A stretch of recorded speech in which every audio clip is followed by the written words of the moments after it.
Good afternoon and welcome. I'm Ralph Bradburd, Professor of Economics and former Director of the Center for Environmental Studies. This event we're delighted to be presenting is one of a year-long series of events commemorating the 200th anniversary of the founding of the Williams Society of Alumni. And my appearance notwithstanding, I was not there at the founding. A few reminders before we get started. We're going to be recording this event. You will see at the bottom of your screen a little icon that says Q&A, and that is a place where you can submit any questions that you might like Mark and me to address. There is also a chat icon, and that is an icon that you can click in order to express some opinions you might have and share them with everybody. Please be sure to click share with all for that icon so that everybody can see your remarks. We're going to have a co-moderator, Leila Durstein, and beginning at about 12:30 or so, Leila will begin to feed me and Mark the questions that you have posed. Some of you have already sent in questions, and we know that others of you will be submitting them as we go along. So it's my great pleasure now to introduce our featured speaker, Williams Trustee Mark Tercek. Mark graduated from Williams in 1979. In 1984, he got an MBA from Harvard and then joined Goldman Sachs. And Mark then spent 24 years at Goldman Sachs, ultimately rising to the position of managing director and partner. And in his last 3 years at Goldman Sachs, Mark had a job which he described to me at the time as the best job anybody could have, which was leading Goldman's global environmental and philanthropic arm. And it was called the Global Environmental Strategy and Environmental Markets Group. And Mark did that, as I said, for several years, and then had the opportunity to take a job that he described as his ultimate dream job. And that was the CEO and president of the Nature Conservancy. When Mark went to the Nature Conservancy, I think it's fair to say that it was an organization that was well known for and focused on purchasing areas of land, protecting spaces. And one of the things that Mark did there was to try to expand the Nature Conservancy's operations in areas that had to do with win-win opportunities for environmental protection and business functioning. And Mark did that very, very successfully at the Nature Conservancy.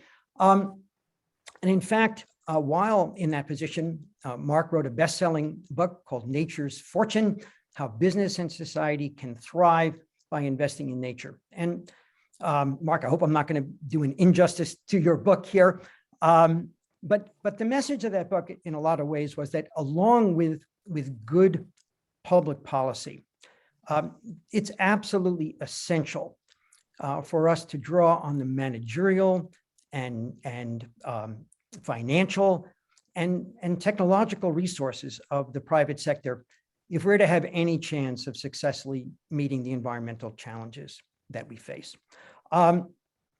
Mark was at the Nature Conservancy until 2019. He stepped down at that point. And Mark now is involved in advising investment funds and environmental organizations and non-governmental organizations in precisely these same kinds of issues. What are good environmental strategies and how can we bring them about? Mark also publishes a bi-weekly newsletter. It's called The Instigator on Substack. And you can link to it just by going to marktercek.com. I read it and I highly recommend it to you.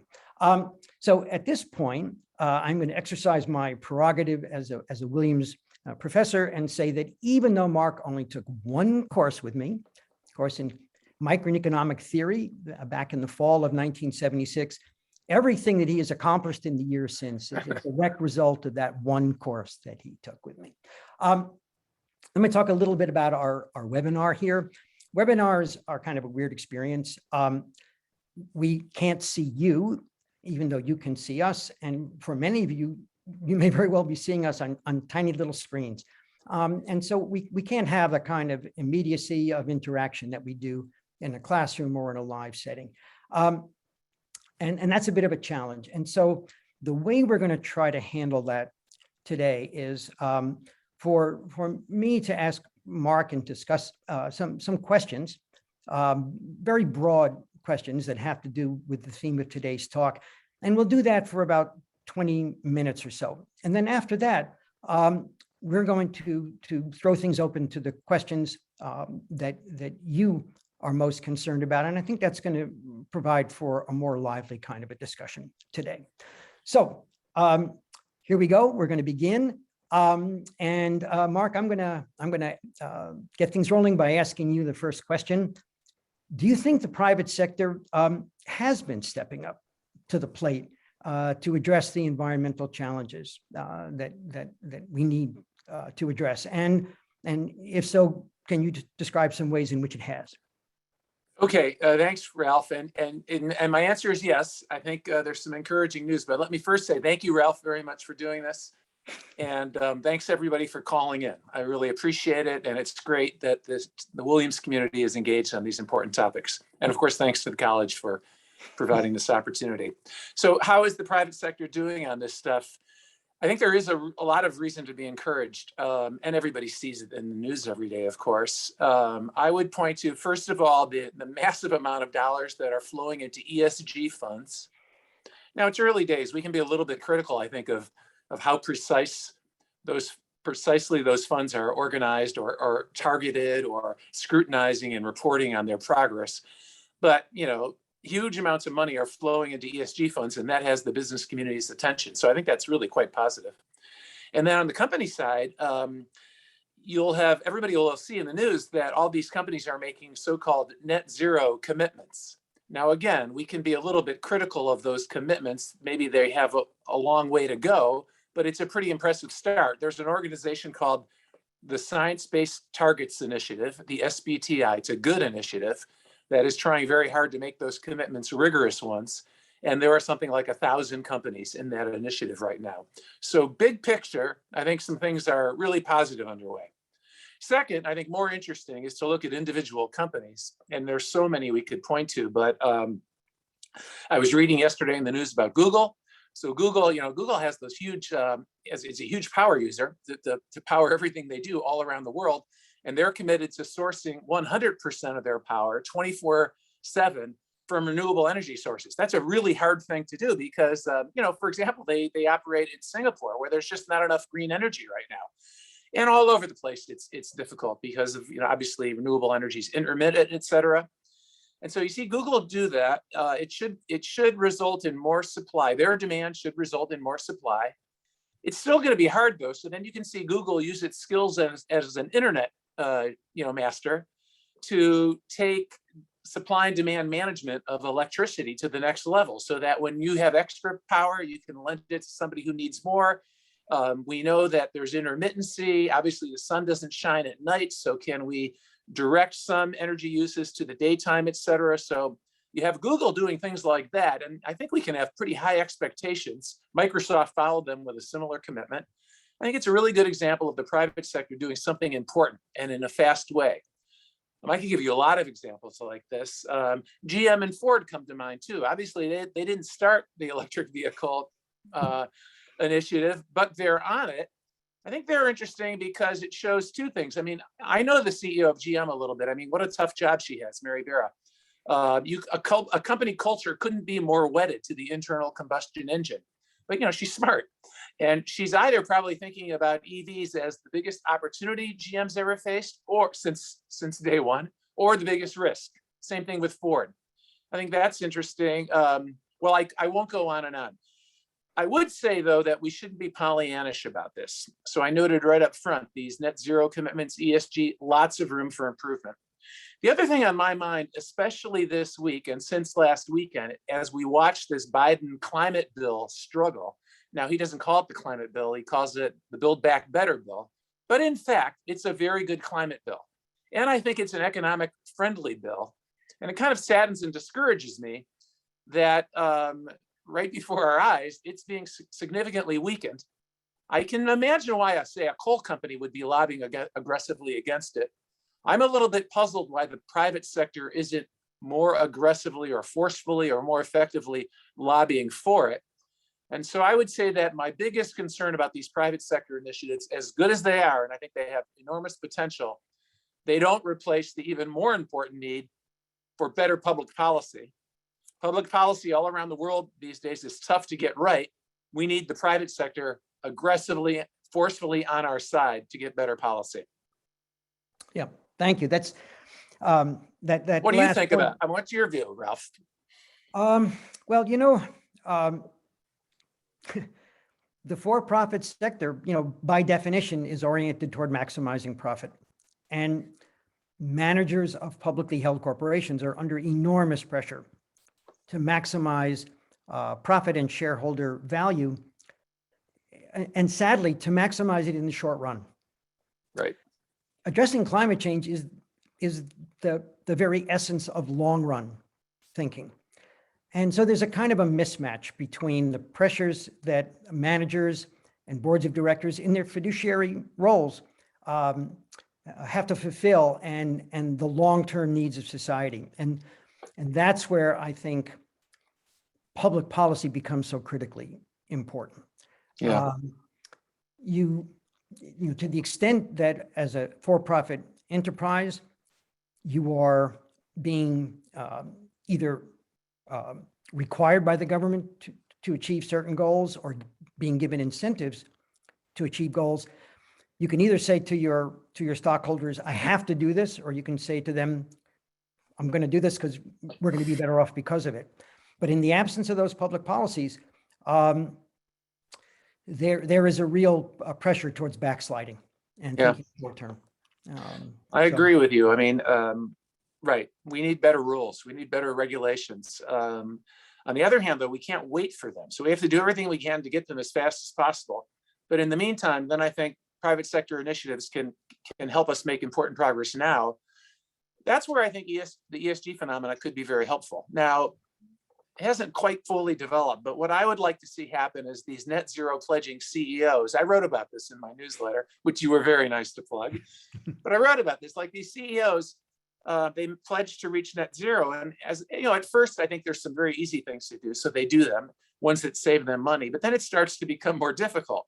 I think those those companies should be more forthcoming, disclose more about the kinds of opportunities they have to decarbonize, help us understand how that will require more investment or increases in expenses.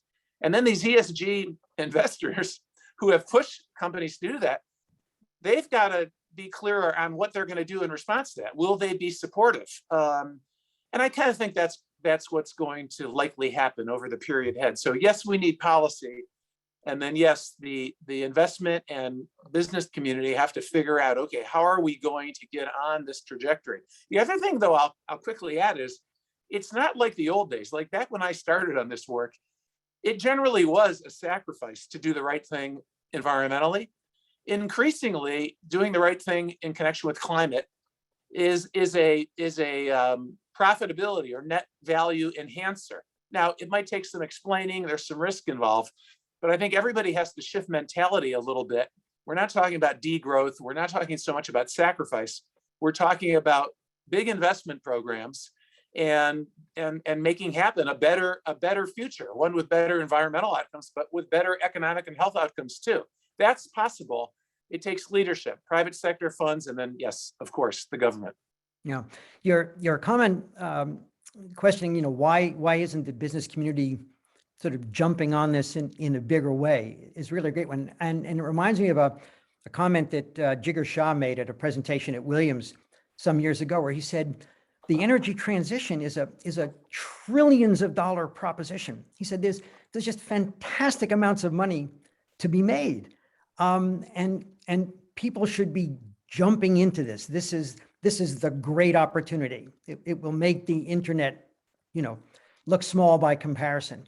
And I think your your take on it, that it's also a risky thing for businesses to do, is an important one. And therefore the role of ESGs and maybe helping to backstop some of that risk could be a really important role.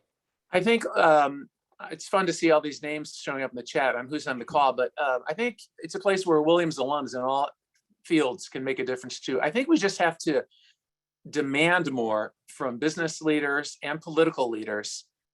Fine, it requires big investment. It's a new way of doing business. So yes, there's risk.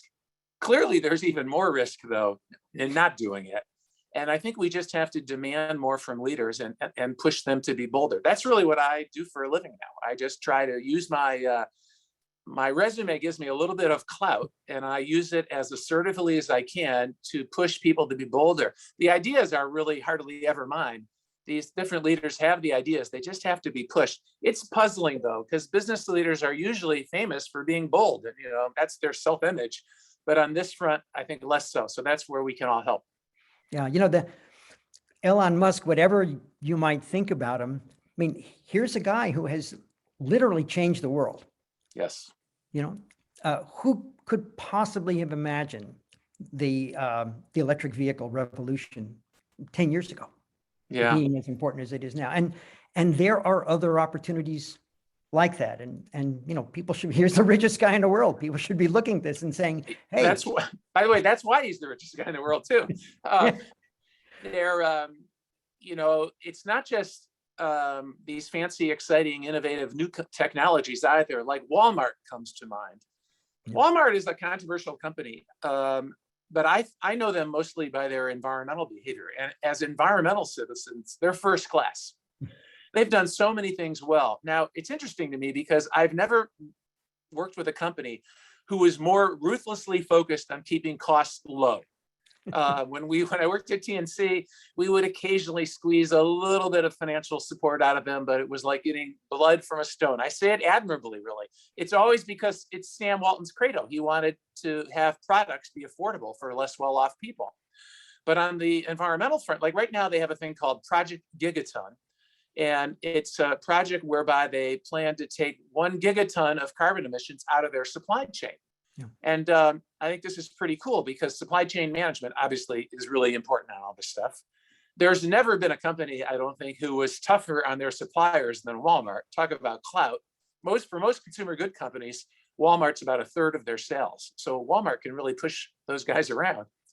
And they're pushing them around. And like one of the programs the Nature Conservancy did in connection with that was in Brazil to make beef sourcing more sustainable. We thought we had the know-how to help ranchers understand by modernizing grazing practices, intensifying them really into a smaller footprint, their economic outcomes would improve. There'd of course be much less pressure on expanding into the rainforest. It really is one of these win-win things, but these win-win things just don't happen. Somebody has to, again, everybody's timid. So here you have Walmart being very aggressive, and Walmart's very confident it's also in their best business interest. So it's not just Elon Musk, it's people like Walmart. That's why we can be optimistic. These kinds of examples, there are a good number of them, but we need a lot more of them. And that raises an interesting question about policy. So if you could have your finger on the lever of policy, what are the most important things that our government can do now in order to move us in a better direction in terms of the environment and specifically climate change? Yeah, I mean, what I used to always think, and most of the environmental movement thought, and it comes right out of those economic textbooks we studied at Williams, is use tax policy, address the externalities, the spillover effects, tax things that you want to discourage, like carbon emissions, not encourage. However, it just seems like it's almost impossible to have carbon taxes that are high enough and will keep rising in price to get the job done. Maybe that will change. But it's been discouraging to me that I think environmentalists have wasted a lot of time really pursuing carbon taxes and not really getting anywhere. So there's been a shift, and I think this makes sense. There's been a shift to kind of an industrial planning orientation. Now, we likely give up a lot of efficiency by doing so. but we don't have the time to get it exactly right. We've got to get on with it. I actually think the Biden Build Back Better plan is a pretty good example. It blew me away when I read the plan. Now it's going to change, so we'll see what happens. But this clean energy, what do they call it? The CEPP. I forget what it stands for, but it's a clean energy plan. And they had to make it especially complicated because it's in the bill that will pass by reconciliation. So you can only do certain things. And so what they propose to do is pay utilities to kind of financially reward them for getting out of fossil energy and getting into renewable, wind, solar, even nuclear, and also to penalize them if they don't do that. I think it's a pretty good plan, and I think it will be a bit of a setback if it doesn't happen. It doesn't look good right now. A lot of smart economists assessed it and thought it actually would get us about where we need to be per our Paris goal. Get our electricity sector emissions down, hugely, so that we could get our emissions down by about half by 2030. Remarkable, and it's sad that that's going away.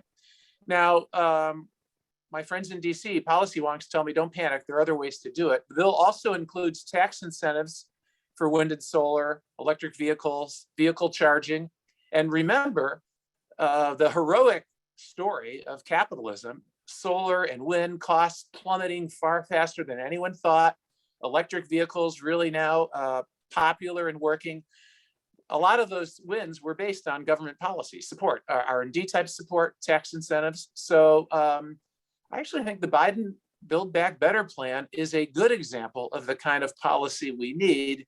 If we can't even have that kind of policy, I think we do face a big challenge. President Xi, I pay attention to China. Obviously, China is really important on this stuff.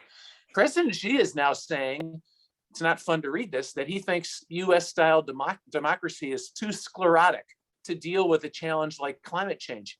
If we can't pass bills now under President Biden and this slim Democratic majority, President Xi might look right, God forbid. So anyway, those are some of my thoughts. But what more about policy and setting economic incentives, right? What do you think?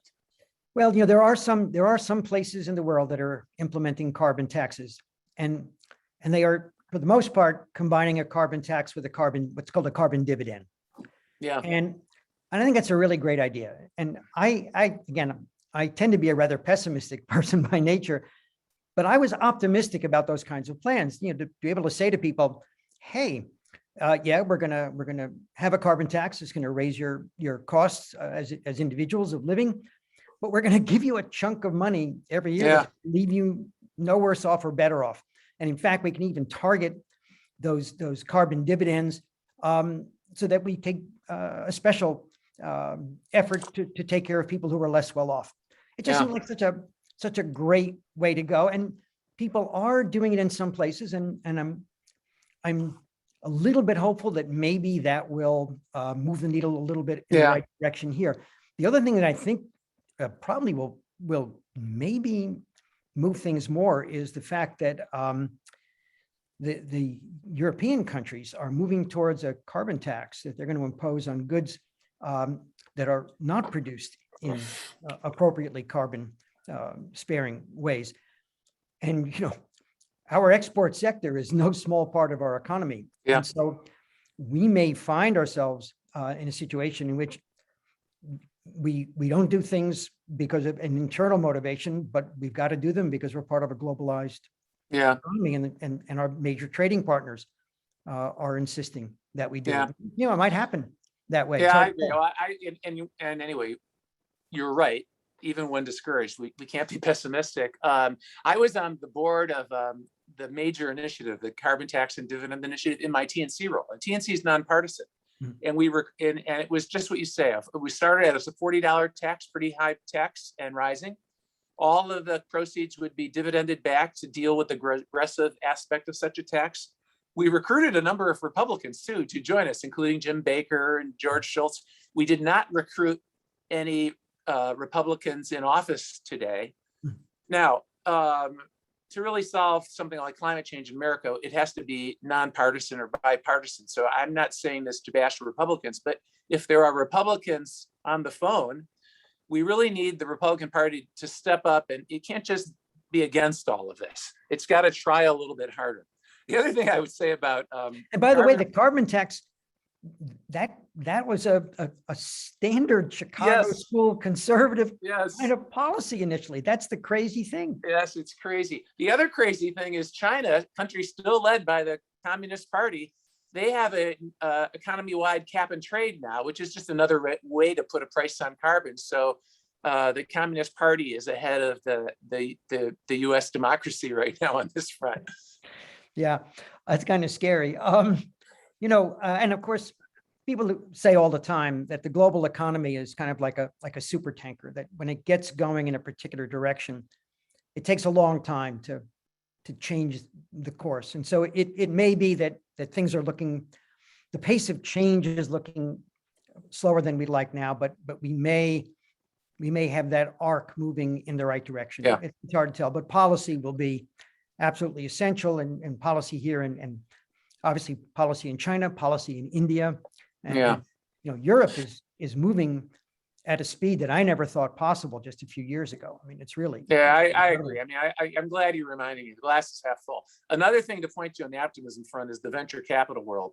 So the venture capital world, which had a bad experience in its first foray with clean energy, all major venture capital funds are now primarily, it seems to me, focused on addressing environmental challenges, especially climate. And if you look through at the things they're backing one by one, there is a lot of exciting stuff in the pipeline. And let's face it, a lot of the economic growth and excitement that we've experienced in the last 15, 20 years originated on just that basis. So that's another important opportunity where I think the US really can be a leader. And to go back to a point you made earlier about just the incredibly decline in the costs of solar and wind power and battery storage, everybody predicted that prices of these would fall. Nobody was really accurate in predicting how rapidly Right. it would fall. And so, for years, people said, well, this is nice, but, you can't compete with coal and you can't compete with fossil fuels. And now we're in a situation where, in fact, nobody in his right mind would invest in a coal plant. It's just a losing investment. And you can make the argument that once we manage to get a battery storage or some other energy storage approach that is not that much cheaper than it is now, but somewhat cheaper, fossil fuels are really going to be out of luck. It's going to be the end of the ball game. Not completely, but the demand will fall year by year. We're going to run out of time for our questions, Mark. I want to ask you one last question before we go on to the questions that people have posed. And I hear this, and I'm sure you hear it far more than I do. What are the most important things that we as individuals can do? Oh, yeah. Thanks for asking. Move things in the right direction. I mean, I mentioned one thing. So I think we should all be very pushy and demand more from our political leaders and demand more from the organizations where we're engaged. And I think it's wherever you're, if you work for a company, an investment fund, for a college, religious organizations, everybody can elevate this as a priority. And what I've learned in my years in this world is leaders listen more than we sometimes appreciate. You just have to be pushy and speak up. So speak up, demand more. I think that's really important. Obviously, engage in politics. And even better, the Democrats increasingly get it. We could have more Republican ownership of these issues here. So even better if you can push there. One other thing I would point to is young people. We're going to need an environmental and conservation ethic going forward. Young people don't spend very much time outdoors anymore. It's kind of sad because we have all these devices and everybody's so busy. At TNC, we actually studied this. And young people today spend something on average about 1/3 the time my generation did outside. And and at TNC, I used to ask our big supporters and volunteers, how'd you get into this? And it usually had to do with their childhood. So I think older people should work hard to get their kids, their nieces and nephews and grandkids outdoors and aware of environmental issues and the need to protect nature. So those are a couple of practical ideas. Oh, I also add support NGOs. I really learned a lot in my time at TNC. TNC is a fine NGO. There are a lot of other great ones, and there are great ones outside the environmental field. They all need more support. They're always criticized. I think the criticisms there's room for improvement, but the criticisms are mostly silly. These are great organizations. They need more support. And it'd be great if the people on this audience on this call would keep that in mind too. Thanks. Those are great thoughts there to allow us to move on to the questions. So Leila, can I now turn things over to you, and maybe you can pose some questions to Mark or to me, preferably to Mark, and we'll go from there. Absolutely. And I just want to thank you both for doing this. And I have to share, of all of the programs that we have organized virtually in the virtual space, there are more questions, open questions, both pre-submitted and in the Q&A than we've ever really seen. So people are really interested. They have really great questions, great insights to share. And, you know, I think this is a hot button issue. Obviously, it's in the news quite a bit.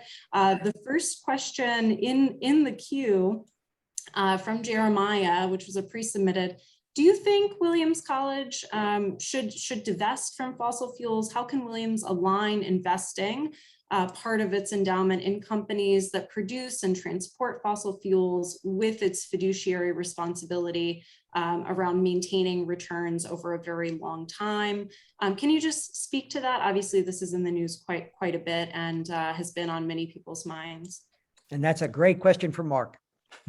I'm happy to say a few things about it. You know, I'm on the board today, so I'm speaking now personally. I'm not speaking for the college or the board.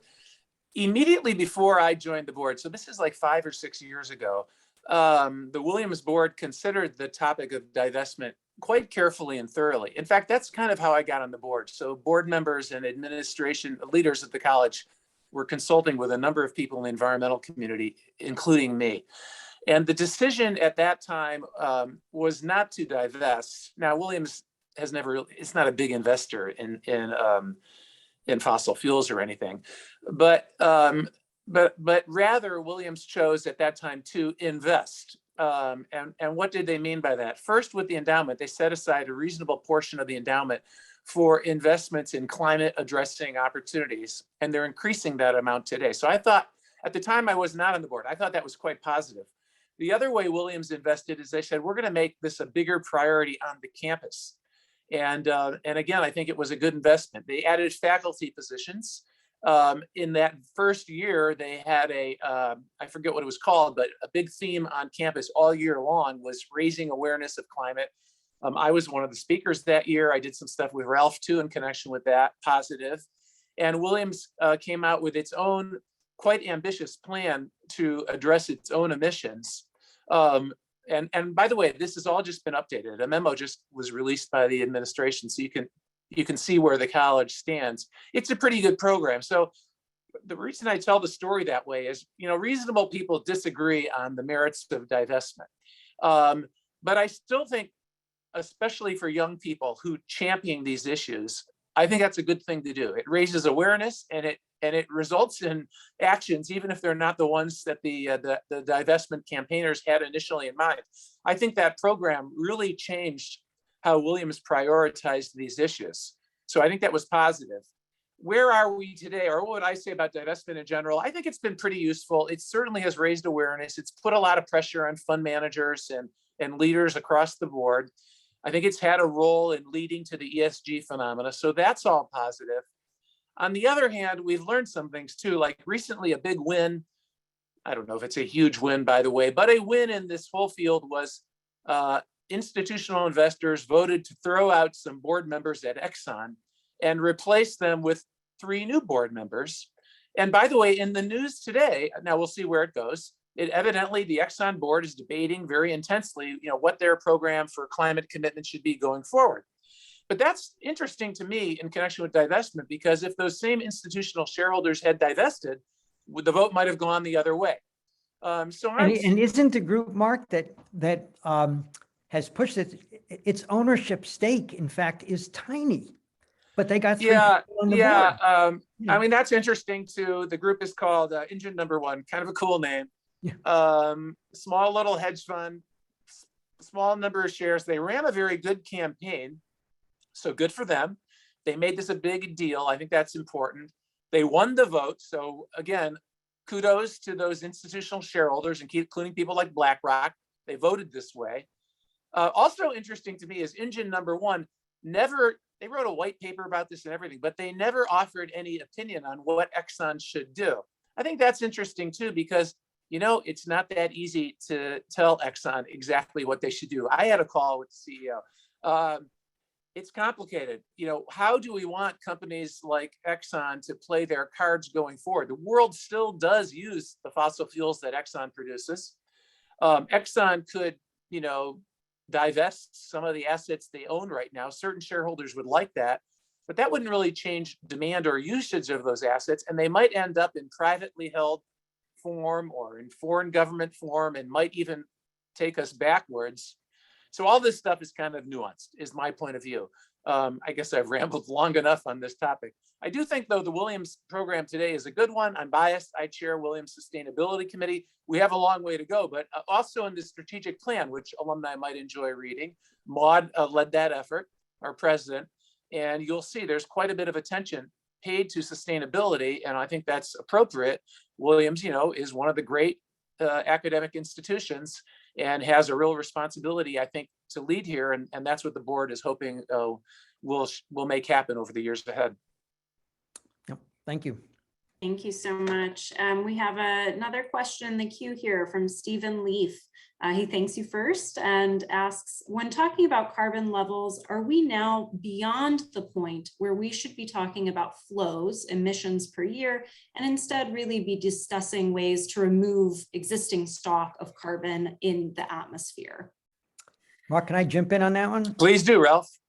So that's an absolutely terrific question. And it's actually one that a colleague in economics, Matthew Gibson, and I, and along with the Zilka Center director, have been wrestling with. And if you take just an entity like Williams College, a rough guess is that over our 200 and so years of existence, we've probably put about 1 million tons of carbon into the air that remain today, given the half-life of carbon. And that carbon will continue to do harm for the next several hundred years. So even if we were to cut our current emissions, the flow of our emissions, to zero, we are still, as a collective entity, responsible for harms going forward. They're not harms in the past, they're harms going forward. And that raises a really, really interesting and difficult ethical question, which is, do we in fact have an obligation to address the stock of carbon in the atmosphere for which we are responsible? Now, you know, we're currently emitting, let's say, somewhere in the vicinity of 20,000 tons of carbon every year, give or take 5,000. It's kind of hard to measure it exactly. And that's something that we're working hard to try to reduce, but that stock is out there. The cost, and I know we're going to get questions about this, so I'm going to mention, we're buying offsets to try to deal with the amount of emissions that we have not yet succeeded in removing from the flow. And the cost of that each year is, you know, in the range of less than $250,000. But dealing with 1 million tons of accumulated emissions, that's a different ballgame. That's a real chunk of change. We could make a commitment to trying to get that accumulated stock reduced. But the only way we can do that, really, if you think about it, is to buy offsets. There is no other way to reduce the stock. Well, I guess there is one way, which is to somehow fund carbon capture. That would be a way, but right now that carbon capture is at the moment a rather expensive and iffy proposition. So it is a fascinating ethical question, and it is one that, as I said, some of us at Williams have been talking about, and some other institutions and nonprofit entities are talking about it. I guess I don't have a I wish I had an answer that didn't necessarily involve offsets or the rather iffy aspects of carbon capture, but the question is right on the money and a really salient one. So I don't know if I've answered that question appropriately, but it's a great question. Mark, I would might you add, address Ralph, that as a trustee? well, my first reaction to add is, so I agree with everything you said. And even if we are, even the IPCC in connection with the Paris Climate Accord, which set lofty goals to stay within 1.5 degrees or 2 degrees. By the way, 1.5 degrees, that's Celsius. So 1.5 is 2.7 Fahrenheit. And 2 degrees is 3.6 Fahrenheit. In the US, I think this is really unfortunate. Those numbers sound low, but when you hear 2 degrees, think 3.6 degrees if you live in America.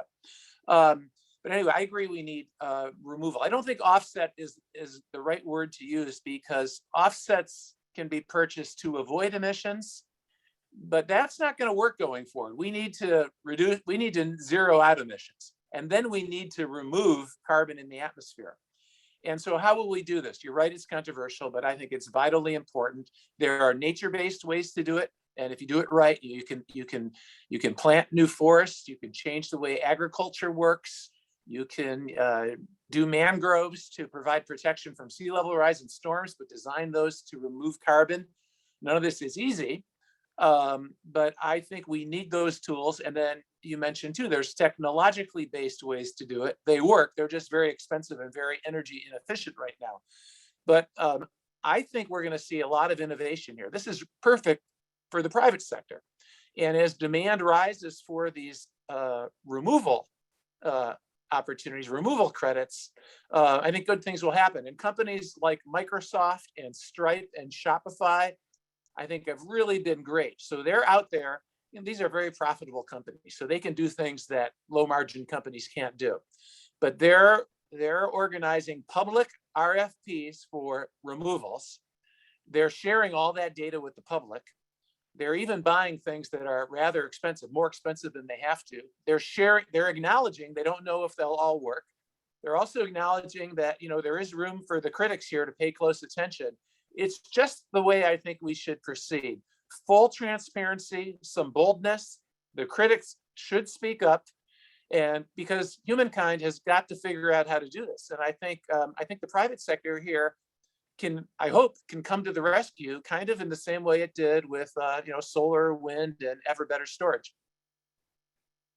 Thank you both so much. And while we're on this topic, around carbon credits, offsets, whatever you'd like to call them, we have a question from Barton Jones saying, I'm a head of a land trust thinking of entering the voluntary carbon credit market.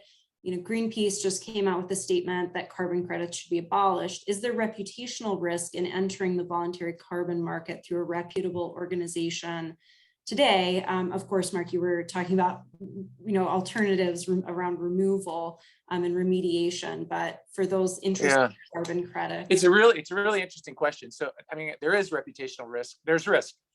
Everything in this area is kind of fraught with peril, because I think it's good that environmentally concerned activists are very passionate, but sometimes that passionate, it's formidable. And I've been at the receiving end of some of that passion. It keeps you on your toes. Greenpeace, I really admire Greenpeace. They are ferocious warriors for the environmental progress we need. I don't agree with them in their opposition to removals, as I just described them. But I understand why they have that position. They're nervous that if it becomes possible to buy removals at low cost, that there's kind of a moral hazard there. And it will lower the likelihood of us getting the emission reductions that we need. So fair enough, we have to keep that in mind. They're also concerned because in the past, these carbon deals haven't always been so successful. And they're right about that too. So for Barton and his organization, or any organization, if you get into this stuff, or if you're the buyer, if you're Microsoft, that's why it's so smart for Microsoft to be so transparent. You need to be very, very careful. Lots can go wrong. Like one concern about nature-based removals is, will they be permanent? If a reduction occurs in an emission, that emission will never occur. That's permanent. If instead you create a new forest to remove a certain amount of carbon, who is to say how long that forest will live? It might catch on fire. It might be the victim of climate change. So how do you deal with permanence? So that's a good and tough challenge. Also, there's a concept called additionality. How can we be sure if someone plants a forest or does the mangrove I described or changes the way farming practices occur, how can you be confident that wouldn't have happened otherwise? Because it just makes business sense. Like the farming example, I think is a pretty good one. I think the world is going to conclude regenerative farming is a better way to farm. And so sooner or later, the carbon benefits that go with that will automatically happen. We're not there yet, though, so I think you could argue it's, quote, additional. But you've got to be ready for some heated debate and lots of scrutiny on all these fronts if you wade into the world of carbon removal or offsets. But it's all good. Honestly, this kind of criticism and back and forth, I think it's better if it's like civil and not too, I don't know that vilifying helps so much, but I think all of this back and forth is really a great way to make progress. Yeah, let me follow up on that. I'm on the Williams committee that has been trying to choose the offsets that we purchase.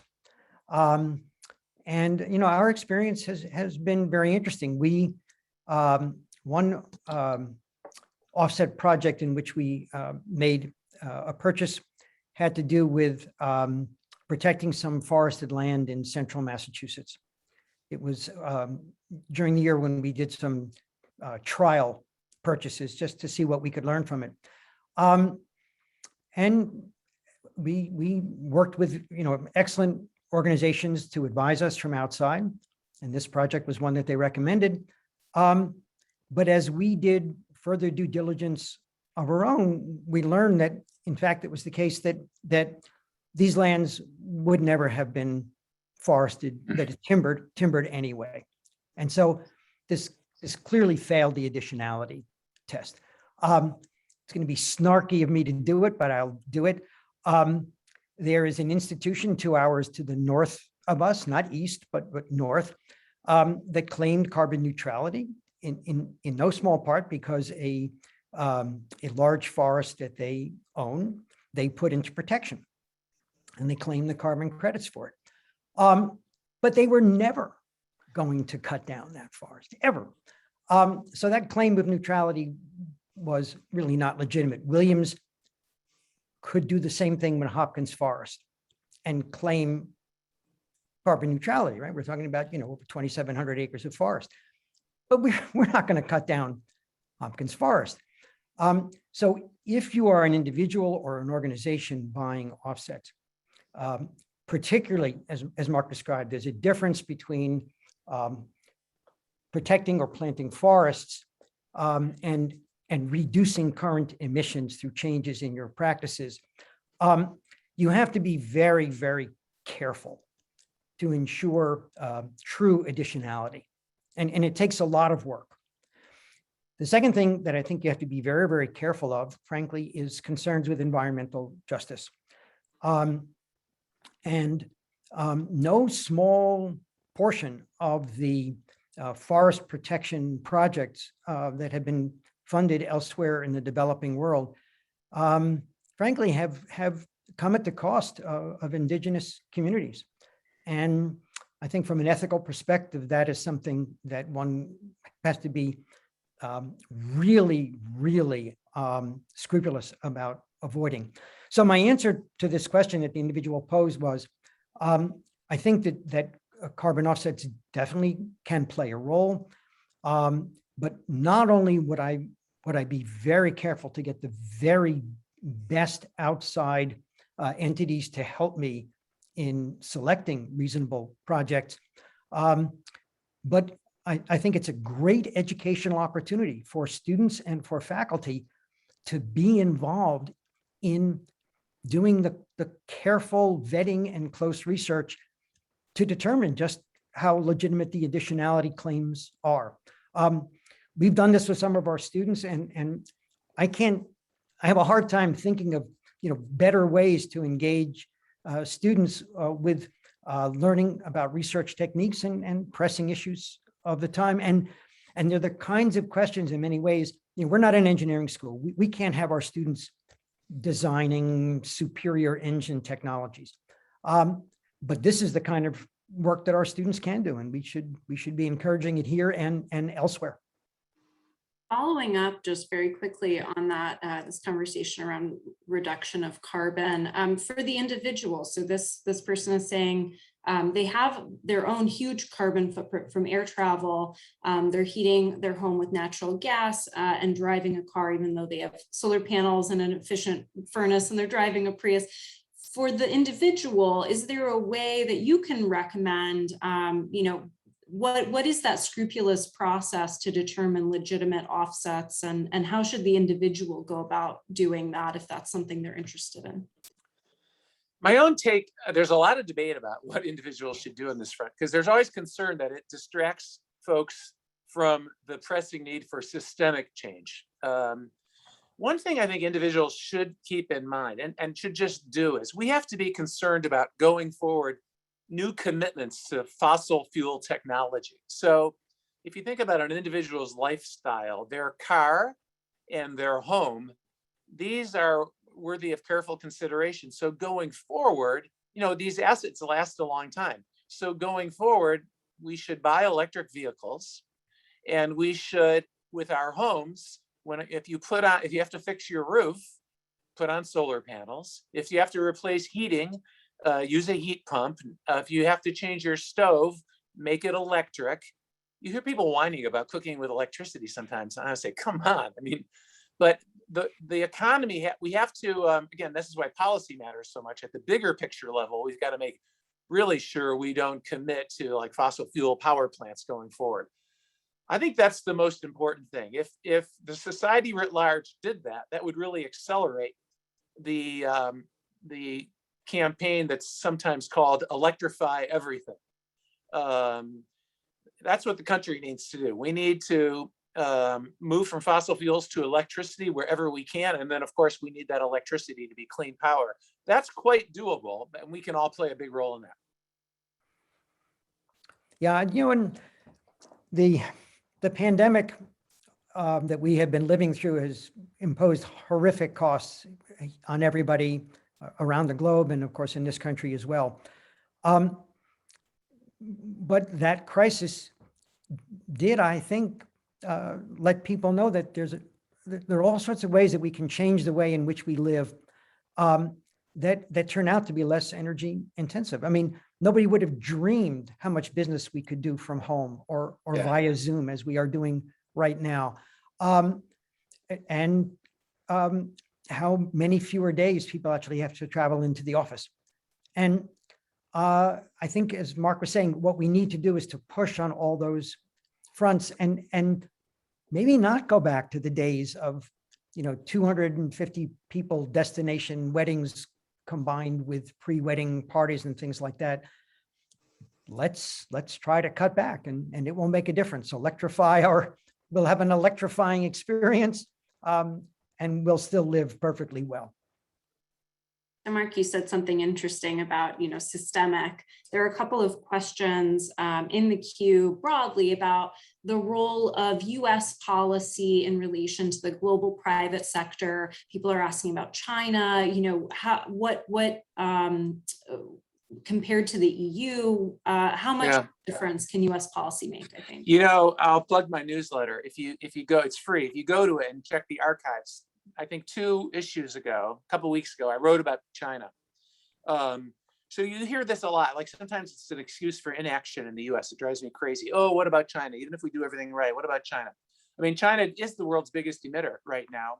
They're not the world's biggest per capita emitter. We are, and they sure are not the world's biggest historic emitter. We are.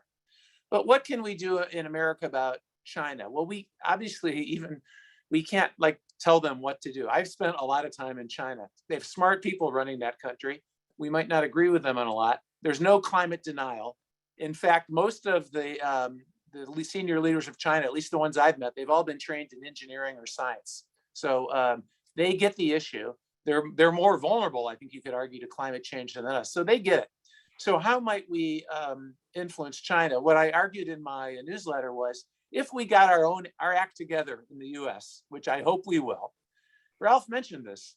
If we did that, then we'd want to be concerned that if we raised the immediate cost of manufacturing because we made the use of cheap fossil fuel when that was available no longer the go-to choice, we wouldn't want to disadvantage our own local producers, and we certainly wouldn't want to chase that production into another jurisdiction where the climate practices would be poor. So if we got our act together, and Ralph noted Europe is kind of on this trajectory, we would then be able to impose a carbon tax at the border. It's complicated. All this stuff is complicated, but that would get China's attention. First of all, they would note that we were doing it. And secondly, they would be, they wouldn't be enthusiastic about losing this export market. And they would also see by our example that you can make the kinds of changes that I'm advocating for in ways that make economic sense. So I don't think, actions speak louder than words, and those actions start at home. That would be my big take on diplomacy. Ralph, what's your view? Well, I think actually we're out of time, or just about out of time.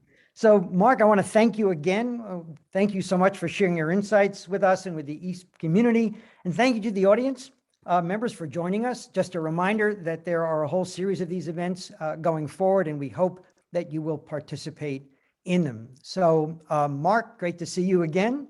I hope to see you again in person at some point. But people, thank you very much for your attention. And do check out marktercek.com. Lots of interesting things to read. All right. Thank you, Ralph. Thanks, Ralph. Thanks, everybody, for joining us. Bye-bye.